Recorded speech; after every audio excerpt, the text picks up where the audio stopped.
Groundbreaking comedy? Social commentary? Good Times did it all. For 6 hilarious seasons, it broke barriers and redefined what it meant to be a black family on television. Florida and James Evans, along with their hilarious kids Thelma, JJ, and little brother Michael, brought laughter and real-life struggles into our living rooms, showcasing the unyielding spirit of a family facing poverty with humor and love. It's been over 50 years since the show premiered, and many of the actors were already seasoned veterans at the time. But what about the beloved cast today? Have they continued acting or moved on to other pursuits? Let's find out. Number 1. Janette Dubois as Wona Woods, who knew the voice behind the sassy housekeeper in the PJs, also brought the iconic Wona Woods of Good Times to life? Janette Dubois was a multifaceted talent whose career spanned stages, screens, and even Emmy-winning voice acting. Dubois' television career was particularly noteworthy. She rose to prominence with her portrayal of the inquisitive neighbor Wona Woods on the groundbreaking sitcom Good Times. This groundbreaking show focused on an African-American family, tackled social issues while offering humor and heart. Dubois' role resonated with audiences and helped solidify her place in television history. She appeared in various television shows throughout her career, including Love of Life, one of the first soap operas to feature a regular African-American actress. Her filmography also boasted an impressive range, with roles in films like I'm Gonna Get You Sucka and Basic Instinct. Dubois wasn't just an actress, she was also a singer and songwriter. Her musical talents graced several films, including Next Friday and The X-Files: I Want to Believe. She even ventured into production, working on the comedy The Smell of Success. Dubois's voice acting talents shouldn't be overlooked. She garnered critical acclaim for her work on the animated series The PJs, even winning 2 Primetime Emmy Awards for outstanding voiceover performance. Janette Dubois had a net worth of $2 million at the time of her death in February 2020. Sadly, Dubois died on February 17, 2020 in Glendale, California, of cardiac arrest. She also had hypertension, peripheral artery disease, and kidney disease. Number 2. Esther role as Florida Evans. Known for her deep voice and gap-toothed grin, she stole the show as Florida Evans on Maude, and later got her own show, Good Times. Back then, many black actors played maids or butlers, but Esther brought those characters to life with more depth and respect. She wasn't afraid to speak her mind. A strong believer in showing black characters in a positive light, she even quit Good Times at its peak because she felt the show wasn't doing that enough. Talk about sticking to your guns. College girl by day, garment district worker by night. Esther started at Spelman College, but eventually moved to New York City for college. To pay the bills, she worked all sorts of jobs while attending Hunter College. She was also part of a cool sorority called Zeta Phi Beta, big screen, small screen. She did it all. Though her first movie role in To Kill a Mockingbird wasn't credited, she kept at it. She even shared the screen with her sister in a movie called The Learning Tree. Esther's big break came on a hit sitcom called Maude in 1972. She played Florida Evans, the housekeeper who wasn't afraid to tell it like it is. Florida was so popular, Esther got her own show, Good Times, in 1974, where she was the star. Her acting in Good Times was so good, she even got nominated for a fancy award called a Golden Globe in 1975. Esther didn't stop there. She went on to win an Emmy Award in 1979 for a TV movie called Summer of My German Soldier. Even after Good Times, she kept busy acting in made-for-TV movies. You might recognize her from movies like Driving Miss Daisy or My Fellow Americans. She even starred in a movie based on Maya Angelou's book, I Know Why the Caged Bird Sings. On top of acting, Esther was also a woman of many talents. She even released a music album called The Garden of My Mind in 1975. Throughout her career, she appeared in 15 stage plays and a whopping 22 different TV roles. Esther died on November 17, 1998, in Culver City, California, due to complications from diabetes. Her funeral was held as the Bethel African Methodist Church at her hometown in Pompano Beach, Florida. Number 3. Teddy Wilson as Sweet Daddy Williams. Born in New York City, he started with music at Florida A&M University before a dramatic shift to acting. This newfound passion led him to prestigious companies like the Negro Ensemble Company and Arena Stage Repertory. But Wilson craved the bright lights, and in 1971 he left the East Coast for Los Angeles. His journey to stardom wasn't a straight shot. He landed a small role in the blaxploitation film Cotton Comes to Harlem, and soon found himself navigating the world of television. Early appearances on The Waltons and the short-lived sitcom Roll Out were stepping stones. But Wilson's big break came in 1974 with the iconic That's My Mama. This role as Postman Earl Chambers launched him into the national spotlight. Wilson's talent wasn't limited to comedic timing. He showcased his dramatic chops in a guest spot on the legendary Maz H. His versatility caught the eye of powerhouse producers Bud Yorkin and Norman Lear, who opened doors to shows like All in the Family and Sanford and Son. This success culminated in a recurring role as the charming street hustler Sweet Daddy Williams on Good Times. Wilson's charisma was undeniable, and in 1977 he was offered his own show, Sanford Arms, a spin-off of the beloved Sanford and Son. Unfortunately, despite Wilson's talent, the series was short-lived. This setback didn't deter Wilson.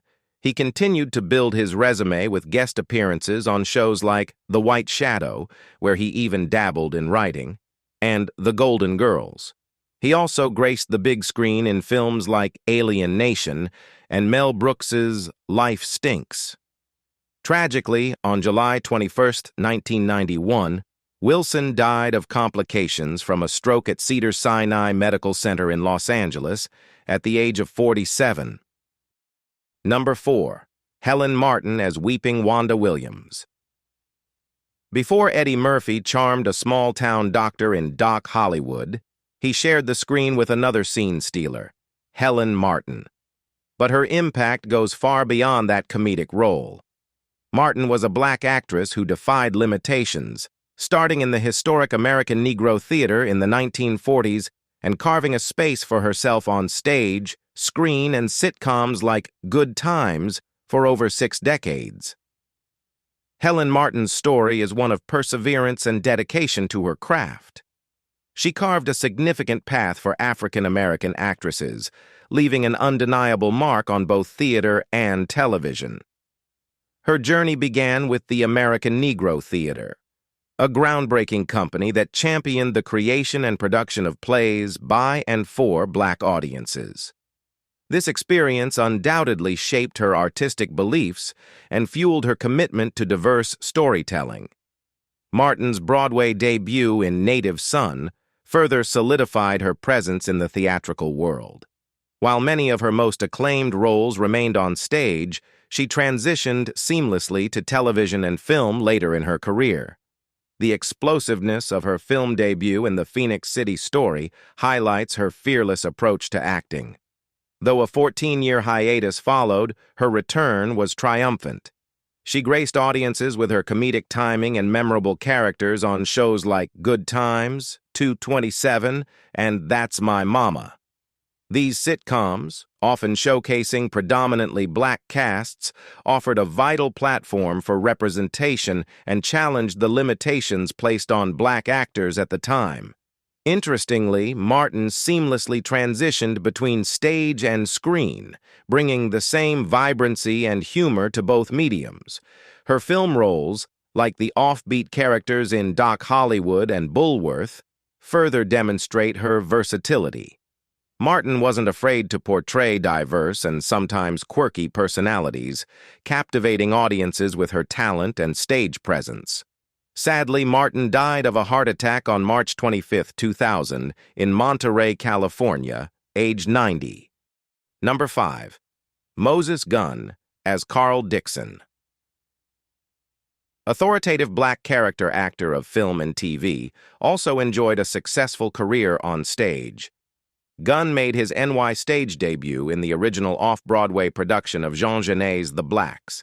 A co-founder of the celebrated Negro Ensemble Company, he distinguished himself in many of their productions, notably The First Breeze of Summer. While Gunn may be recognized for his captivating film and television roles, his career on the stage deserves equal recognition. Gunn wasn't just a screen presence. He was a theatrical force who commanded stages both on and off Broadway. His New York debut came with a bang, the original off-Broadway production of Jean Genet's The Blacks in 1962. This early success set the tone for a career steeped in powerful performances. Shakespeare became a cornerstone of Gunn's stage work. He tackled numerous roles within Joseph Papp's prestigious Shakespeare in the Park productions. His portrayal of Aaron in Titus Andronicus garnered him an Obie Award, a prestigious off-Broadway honor. This wasn't his only Obie, as his work in First Breeze of Summer earned him another. Gunn's talent wasn't confined to off-Broadway productions. He transitioned seamlessly to Broadway stages. His acclaimed performance as Othello at the Stratford, Connecticut Shakespeare Festival earned him a place on Broadway in 1970. He continued to grace the Broadway stage in productions like A Hand is on the Gate, Twelfth Night, and The Poison Tree. For the latter, he received a Tony Award nomination for Best Actor, solidifying his position as a theatrical heavyweight. Gunn's theatrical journey wasn't limited to Shakespeare or American plays. In 1991, he toured in Athol Fugard's My Children, My Africa, captivating audiences with his portrayal of Mr. M. Sadly, Gunn died from complications of asthma in Guilford, Connecticut on December 16, 1993, aged 64. Number 6. Raymond Allen as Ned the Weeno. Raymond Gilmore Allen, an American television actor who left his mark on the small screen during the 1970s, passed away in 2020. Although his career spanned decades, Allen's most recognizable roles came during that golden age of television.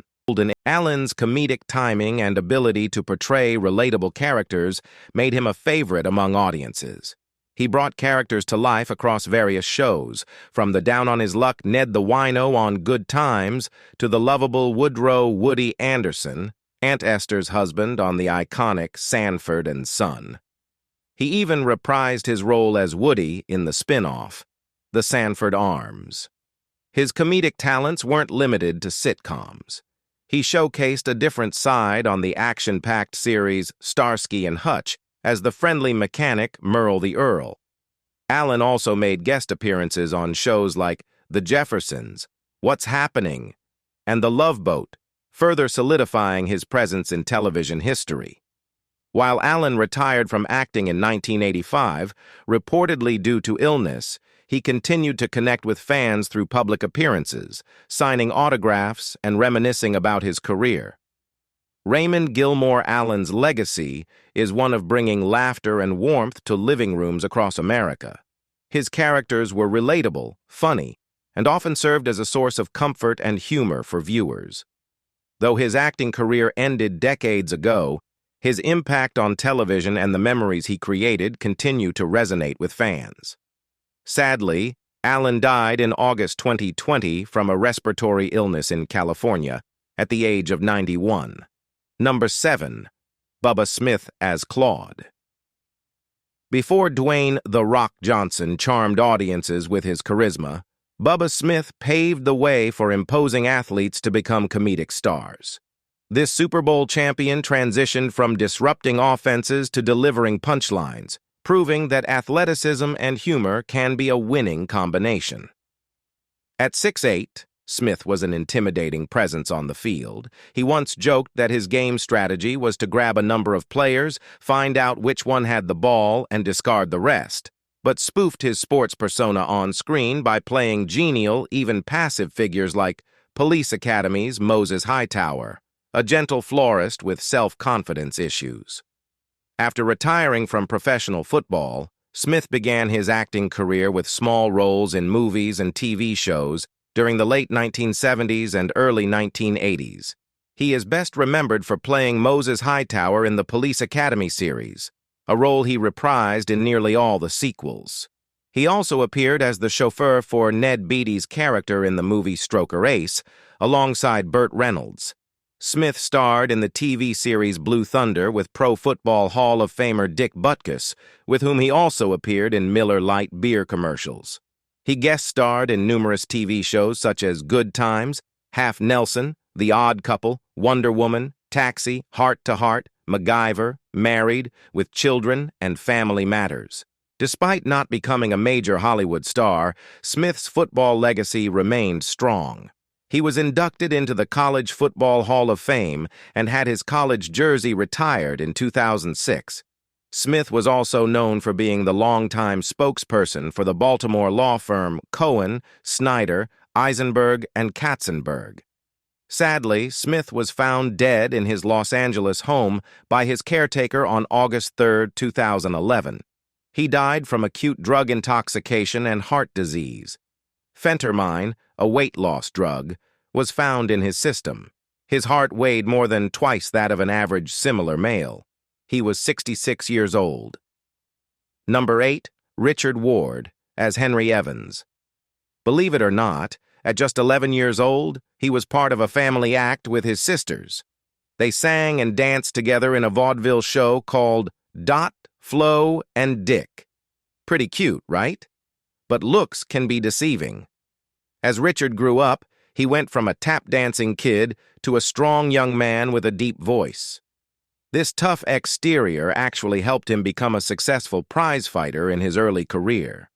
After amassing an impressive record of around 30 wins, he traded the boxing ring for the badge, serving with distinction as a detective for the Manhattan District Attorney's Office for a decade.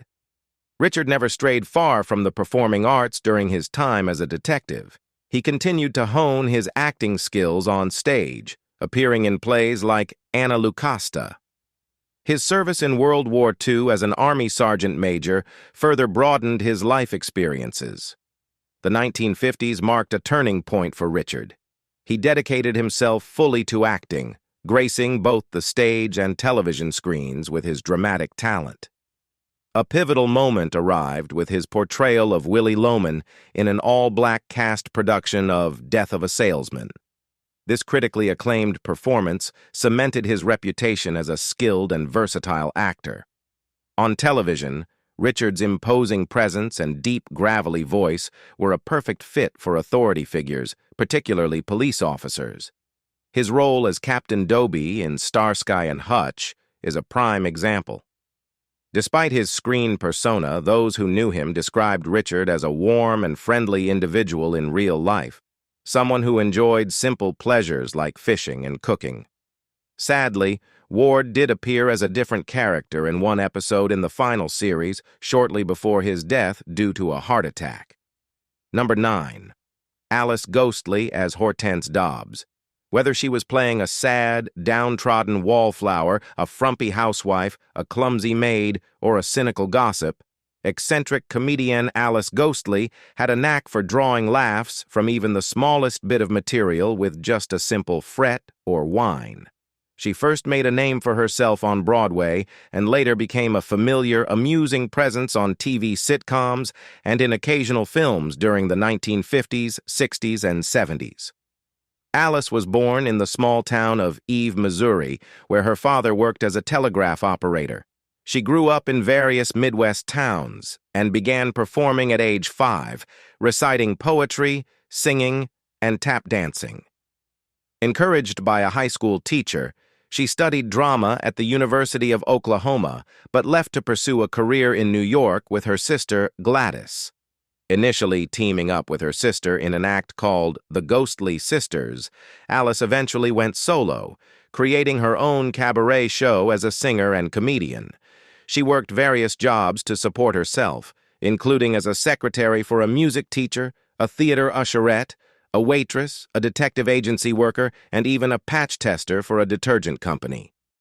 Alice's big break came in 1952 when she performed the satirical song the Boston Beguine in the Broadway revue New Faces of 1952. The show also featured future stars like Eartha Kitt, Carol Lawrence, Robert Clary, and Paul Lynde, with whom Alice would often be compared due to their similar comedic styles. The film version of New Faces in 1954 included much of the original cast. In 1978, Alice replaced Dorothy Loudon as the cruel Miss Hannigan in Annie, a role she played for nearly a decade in various productions. She also appeared in musicals like Take Me Along, Bye, Bye, Birdie, and the revue Nonsense. Alice Ghostley's career spanned stage, film, and television, and her ability to find humor in even the smallest roles made her a beloved figure in entertainment. Sadly, Ghostley died at her home in Studio City, California on September 21, 2007, of colon cancer and a series of strokes. Number 10. Johnny Secca as Ibe Wubala. Johnny Secca, a charismatic actor with a career spanning decades, left his mark on both film and television. This essay explores his journey from early screen appearances to his later roles, highlighting his versatility and dedication to his craft. Secca's foray into the world of cinema began in the mid-1960s. He tackled diverse roles, from the drama The Wild and the Willing to the suspenseful Woman of Straw, showcasing his ability to adapt to different genres. He further demonstrated his range with appearances in films like The Last Safari and the comedic Uptown Saturday Night, starring Sidney Poitier.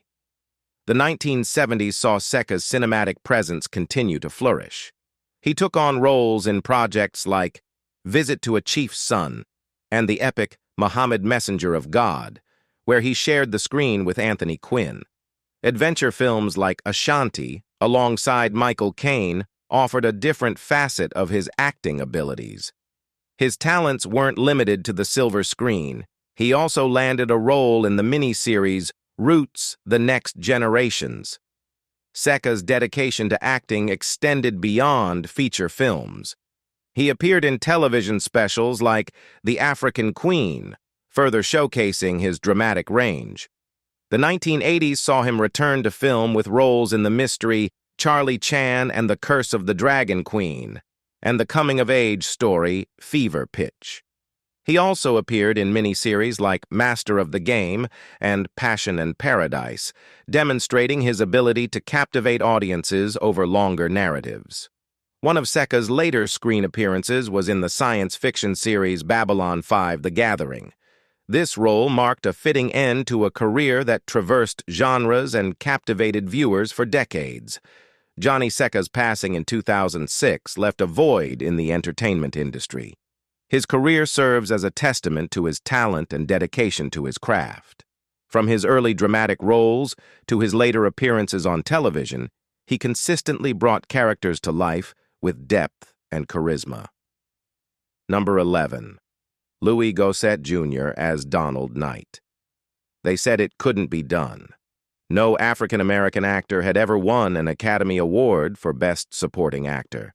Then, Louie Gossett Jr. stepped onto the screen as Drill Sergeant Emile Foley in An Officer and a Gentleman, delivering a performance so powerful it shattered barriers and redefined Hollywood. After making a splash on Broadway while only 16 years old, Louie Gossett Jr. made his name with acclaimed performances in The Desk Set and A Raisin in the Sun, while making slower strides on television and in feature films. He finally became a star with his Emmy-winning performance in the groundbreaking miniseries Roots, which opened fewer doors than one would have imagined. With his solid performance as a tough-as-nails drill sergeant in An Officer and a Gentleman, Gossett became the first African-American to win an Academy Awards since Sidney Poitier in 1964. But the offers for quality material failed to roll in, which plunged the actor into a depression made worse by drug and alcohol abuse. He managed to pull himself out of his rut with numerous made-for-television movies and a well-liked role as an Air Force colonel in Iron Eagle. Though sometimes limited to rather forgettable straight-to-video thrillers, Gossett's long and varied career allowed him to be regarded as one of the more respected performers of his generation. Sadly, on 14th September 2006, Seca died of lung cancer at his ranch in Agua Dulce, California, age 72, survived by his wife Cecilia and son Lamine. Number 12. Ron Glass as Mr. Anderson. Ron Glass started out on the stage in Minneapolis before heading to Hollywood to chase his acting dreams. Early on, he landed guest spots on classic shows like Sanford and Son, Hawaii Five-0, and even All in the Family. His big break came in 1975 when he scored a starring role as Detective Ron Harris on the cop show Barney Miller. He stayed on that show for a whole 7 years. After Barney Miller, Ron kept busy appearing in shows like The New Odd Couple and even a spooky episode of the Twilight Zone reboot. He also got to show off his funny side in sitcoms like Rhythm and Blues and Mr. Rhodes. In the 90s, Ron kept racking up credits, appearing in shows like Friends and even playing God's cousin on Teen Angel. Yes, you read that right. He also landed a role in the sci-fi series Firefly and its movie Serenity, where he played a mysterious preacher with a hidden past. Ron wasn't just limited to live action either. He voiced characters in cartoons like Rugrats and All Grown Up. He even lent his voice to a video game. Even in his later years, Ron kept acting. He appeared in movies alongside Samuel L. Jackson and starred in a remake of Death at a Funeral. Ron Glass had a long and successful career that spanned stages, TV shows, movies, cartoons, and video games. Sadly, he died of respiratory failure on November 25, 2016, at the age of 71. That's a look back at some of the talented actors who brought these iconic characters to life. Who was your favorite character and why? Share your thoughts and memories in the comments below. Until next time.